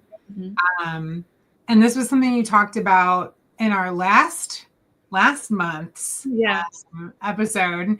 And it was sending postcards to people, right? Sending notes to people and letters. And you sent out sweet little notes for Valentine's Day, which I got one. And I was like, oh my God. I saw you post the reel on Instagram. And I was like, oh, I wonder if I'm going to get one. And it was awesome. And so as someone who's more introverted and even like, let's just say your life is busy. You don't have time to be running around and having phone calls with people all the time. Like I will say, I spend a lot of time on the phone with clients or Zoom meetings and things like that. So like the last thing I want to do at the end of my day is get on the phone with a friend or a loved one. Like, as much as I love them, like I just don't have it in me most of the time, So sitting down to write a little note is a really nice way to like engage with that person's energy without like tipping yourself over the balance. Yeah, I had a lot of fun writing out a bunch of Valentines. So I'm really grateful that we're so inspiring our last month's live talking about that and feeling into remembering that passion that and how much joy I've gotten out of sending postcards over the years. And Valentine's Day is my favorite holiday, so that was a really good excuse. And I certainly encourage folks to explore snail mail. I also, we've been kind of shitting on social media, but sending text messages to folks, checking in, even just saying, hey, I'm thinking about you, or, I know you have XYZ going on this week. I just want you to know that you're in my thoughts. Like, that matters. That's more of a intentional type of reaching out and connecting, that secure attachment reach out than liking someone's post. And remember that like a lot of what people show on social media is not what's really happening in their lives, folks. So like you said, sending a message here or there, I will say sometimes I get messages and it's really late at night and I'm like, are you drunk? Like, I haven't talked to you in 3 years. Where is this coming from right now? And then it's like, no, I just thought I'd say hi and see how you're doing. I'm like, oh, that's awesome. But yeah, like I think sending a message on social media, and you can even put on there like, hey, no need to respond. Just wanted to let you know you're in my thoughts. Right? Or I thought of you today when I ate a bagel and that one time that we were at blah, blah, blah, blah, blah, and it made me smile. Like sending a quick note like that is an awesome way to connect to others that doesn't take a lot of effort or energy, but helps maintain that relationship and maintain that connection.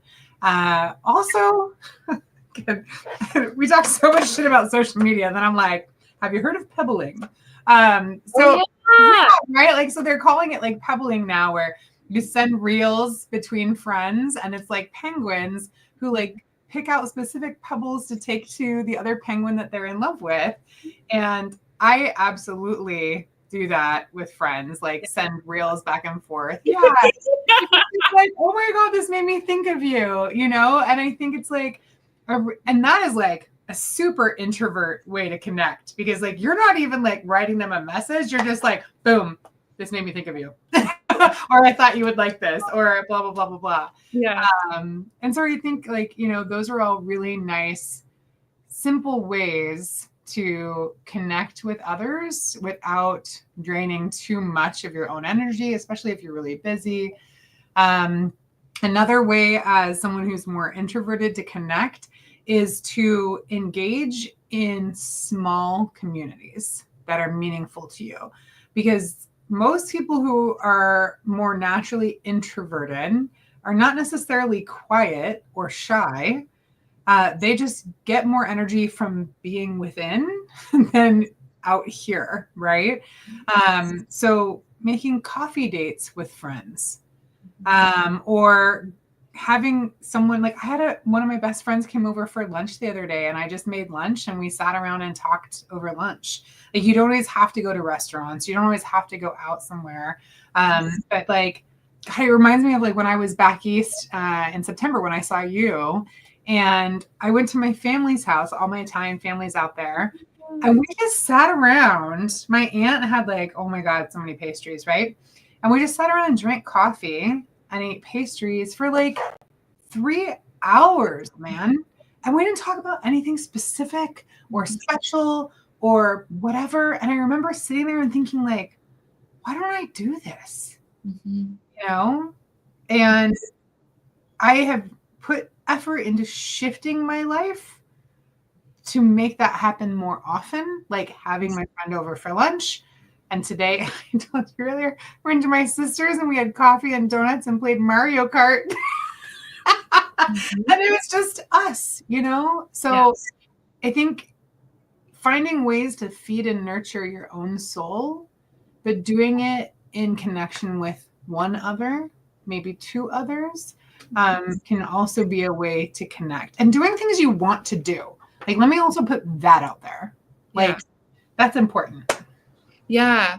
And there's been a lot of research coming out recently about how relationships obviously have all of these profound physical health benefits, but particularly to ask your friend to go on a walk and talk. Yeah. So getting outside and walking around, doesn't even have to be your neighborhood. We can be your neighborhood, whatever. But just getting outside and walking can have, it just magnifies the benefits psychophysiologically of those types of connections. So another opportunity is like, you can ask your friends to walk. You don't have to ask your friend to go and get a drink. There's variety of options out there. Right. I had to go to the gym the other day. I get to go to the gym. And a friend of mine wanted to get together for, a few hours. And I was like, do you have a membership at this gym? And I was literally going to be like, you want to go walk on the treadmill? But I can still get my workout in and feel like, and also connect with her at the same time. But I go on hikes and walks with my dogs. Again, when I got back from that trip, I started putting some intentional effort in. And instead of just going me and my dogs, I would call a friend and invite a friend like, hey, I'm taking the dogs out. You want to go for a walk? My dogs are like, what? No. Yeah. So I think, those smaller gatherings are like really important. You can also, and so when it comes to building community, right? Most of this is connection. It's also fostering your personal community, but building community on a larger scale, if you are more of the introverted type, right? Preference, you can volunteer to do behind the scenes stuff for different things that are important to you or meaningful for you. A friend of mine, for example, we have a huge film festival in town, right? And a friend of mine is volunteering, but they're doing the video editing for some of the stuff that they're doing. So they aren't even necessarily going anywhere or interacting with people outside of the small group, but they are part of the community through the work that they're doing and even just their willingness to volunteer. You know what I mean? Yeah. And utilizing skills that they already have, or maybe they're growing, and that I assume they might enjoy doing. Maybe that's hopefully we'll see. Yeah. That's another really great suggestion. I also really love, you were talking about things that you're passionate about. I can't not talk about social justice. Of course. Well, I was about to say, so we're ready to talk about the more extroverted side of being in this. But we do have a comment, so let me just call that out real quick.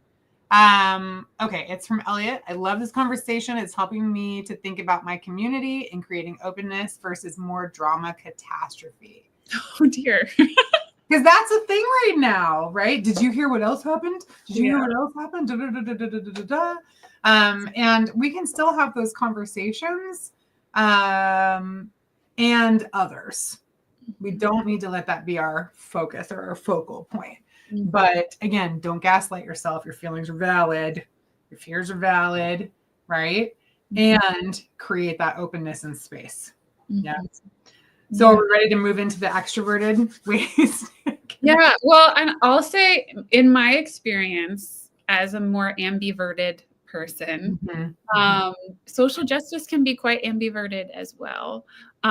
So there's ways that you can show up for the things that you care about, for democracy, just put that one out there, for all kinds of communities and people in your community that you care about, that is not necessarily protesting in the streets. Certainly that could be an option if that's something that you feel like you have the capacity to do, but calling your representatives. I was going to say, okay, so let me say though, so I'm not a protesting in the street person, even though recently, like, I'm down, just give me the place and the time and I'll fucking show up, hand me a sign. But calling my representatives, that was really nerve-wracking for me. I did it because I was like, I'm gonna be courageous, I'm gonna be strong. And I actually used the website you posted, which was 5calls.org. Yes. 5calls. The number 5 calls. ALLS.org. And it was awesome. It had the scripts. It brought me the numbers for the representatives. But I was still like shaky and nervous because I have a hard time with that kind of stuff. So yes, it is more introverted, but not necessarily. So what else can you do? Give us some more examples. Yeah. Well, you said that give you the time and the place, show up to the protest, but someone hand you the sign. You can make signs for people. Like, right? Okay. That's the thing. You don't have to leave your house to make signs. You can coordinate with someone who is helping to put together a protest. You can make signs for the protesters. Perfect. That's arts and crafts. Yeah. So that's another thing. There's a whole genre of social justice called craftivism, using crafts and art-based activism, where you're not necessarily like the person at the front of the march with the bullhorn, or even, again, kind of thinking about protests, like people need food, people need water. If you have skills in first aid, your skills are needed. If you have skills in legal advisement, if you're a lawyer, your skills are needed. So you can, bring pizzas to the protest, bring water, or just make sure that people are being taken care of as a part of the community, that are showing up in ways that maybe you don't feel comfortable showing up. So it's really more about reaching out to organizations that you want to support, different community efforts that are important to you, and talking to the organizers. And just, I think what's really important too is just being clear in like what you are okay with, what you're not okay with, what you're willing to do, and asking how you can help. And so, yes, social justice, protesting, all that kind of stuff. But that goes into, I think, a lot of altruistic type things as well. So volunteering with different community organizations. Yes. And like there's certain ones that I'm like, I would love to, but that makes me really uncomfortable. And then there's other ones where I'm like, heck yeah, like I am totally in, you know, and you can volunteer at different levels based on your comfort level, your skill level, etc. But it's a really nice way to not just like move into community, but build your community. Yes. And, you know, we use that quote all the time of like, be the change you want to see in the world. But this is like the perfect example of that. Like, what do you want to see more of in your world? Find an organization that supports that and support them.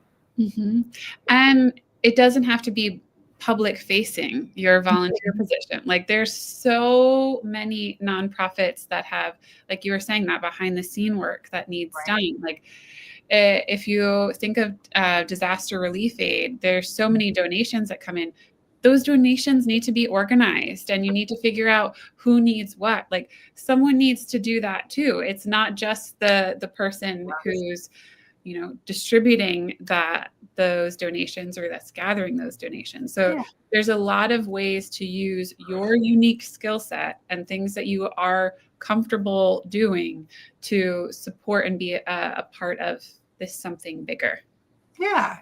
And there's also just moving into community to have fun. Yeah. I know one of the things that you are very passionate about, and that I was more passionate about in high school, less so now, is amazing for community as dancing, right? Mm-hmm. Joining any type of sport. Like I used to skate roller derby. That was an amazing community to be a part of. Theater groups, choir groups. There's a Buddhist meditation meetup that happens once a week, and there's like a few words spoken, and then everyone just sits quietly for an hour. But that is community, right? So like I mentioned, finding something you enjoy that feeds you, that fills you, and then going towards that, because those are going to be your people. That's where, when you fly that flag, you're gonna be like, hey, we got the same one. We got the same flag, right? Let's all hang out. And being willing to put pants on and leave the house to do some of these. But I'll even say, like, you know, going back to the virtual stuff, when I was traveling around the country, living in the RV, I was really missing community. I joke, like I said, I'm the introverted extrovert. I hate leaving my house. I don't like putting pants on. I do it, but I don't like it. Or at least like real pants. I wear yoga pants most of my life. But when I moved in the RV, I really missed community. Like it hurt my soul. And I had no idea how, I just didn't see that coming. I really didn't. And so one of the things I did was I did a Google search specifically for Jungian community. Psychology community.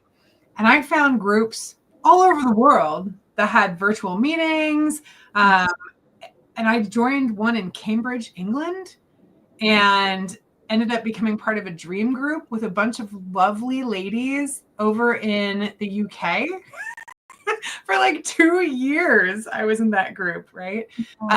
And so you can search things out online as well, and create some really beautiful community with people who live all over the world, you know? So if you're living in a place, and, you know, we mentioned the LGBTQIA plus earlier, if you're living in a place that doesn't embrace who you are, or being who you are, especially these days, it's scary. You can reach out online to find your community, because it exists. And, you know, and I almost want to say this even more so for the older generation of LGBTQ, because I've met some that still don't realize how many people love them and how much things have changed. Yeah. Right. So you can find your community. It does exist, even if where you're at locally, not so much. Right. So if you're not finding your community locally, I really encourage you, like, we got the internet, man. Like, Google search it and like reach out, like you never know what you might find. I've connected, now that I'm doing pottery, I've connected with potters that live in New Zealand. Like, what? So, it just takes a little bit of that oomph, I think, to put ourselves out there. And but it's worth it. Yeah. Also, that's just making me think of like traveling as another way of creating connection and community, and like how our community, again, is not just our human community, but connecting with nature and connecting with so many, like the earth itself, that is so much bigger than all of us, and that does not judge based off of your various identities. Yes. And I want to put in one more very practical invitation. Our last one, because we're about at time. Get it. So Dr. Dahlgren has done a lot of research on the power of hugs. Oh, I like hugs. So hugs have a profound effect on our physical well-being. Certainly, it can lower blood pressure, but the research that she did talks about how it has a measurable effect in reducing inflammation. And so it has to be a hug that is desired and consensual, really key, important part there. But the more hugs that a person receives, the less inflammation they have in their body. And we are just starting to understand how profound inflammation is in causing all kinds of crazy things in our body. I just had the craziest idea that I should wear a shirt that says free hugs and go hang out at the VA. Oh. But it could go weird quick. Some of those veterans. But it might be fun. I'm going to consider it. Yeah. Well, and in her research, like most hugs are like 1 to 3 seconds, and there's still an effect. Like oxytocin gets released, our biomarkers change, even just from like a 1 to 3 second hug or a hand on the shoulder. But Dr. Diane Poole-Heller deepens that even more in saying that if we can hug for at least 20 seconds, that's allowing us to get the full benefit of receiving the hug and softening into it. That's affecting our biochemistry, our nervous system, our attachment system, all the layers. And people that hug and kiss for 20 seconds also have, it's been proven to correlate with greater relationship satisfaction and longevity. So give it a try, folks. I'm going to have to work on it. I will tell you, my sister is a long hugger to the point where, like, I say, Annie, I'm a human, not a tree. I want a hug. I don't want you hanging on me. Don't get me wrong. I love her. I love her dearly, and I love touch. But the girl, she's a long hugger. Yeah. I'm gonna tell her this, and she's gonna be like, "See, Adrian, see, come here." That's part of it, is it has to be consensual, and both people have to agree to the length of time of the hug for it to be beneficial. Oh my gosh. All right. Well, that's it for tonight. I'm going to double check to make sure we didn't miss any comments, but I think we are good. Everyone that joined us, thank you so much for being in community with us. We appreciate you. We're so happy to connect with you. If you only missed or got here for part of this and you want to see the entire thing, the live will be up and recorded on Facebook and YouTube. And then tomorrow I'll have it up on Spotify as well. So you can go back and watch it from the beginning if you'd like. And please catch up with me next Sunday. It'll be just solo me. And then every Sunday up until Cacky and I come together again, which is, I'm looking at the calendar. I want to say the 23rd again. Yeah. Yes. March 23rd is when we'll be back. So like Cacky mentioned, if you have any suggestions, if there was anything we talked about that you want to know more of, please feel free to send either of us a message, and we will definitely make sure that that's brought up in our next session in March. All right. Well, thank you so much. Cacky, do you have anything you want to say before we sign out for tonight? Thank you, thank you, thank you. I'm so grateful to be in community and to feel connection and belonging with you, Dr. Adrian, and with our whole Energetic Psyche community. Yes, absolutely. Absolutely. Same. All right. Good night, everybody. Ciao, ciao.